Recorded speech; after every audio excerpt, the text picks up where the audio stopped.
On the morning of 2nd January 2025, a truck bearing registration number AS25FC4508 overturned at Sawlad near Madanrting Police Station in Shillong. The incident occurred at around 5:30 in the morning.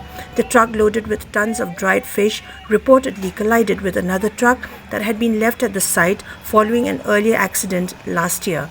The crash left one person seriously injured.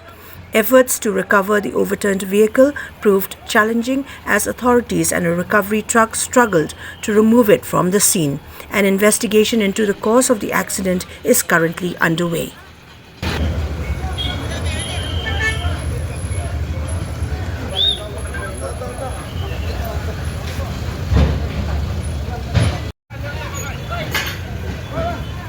Masuk.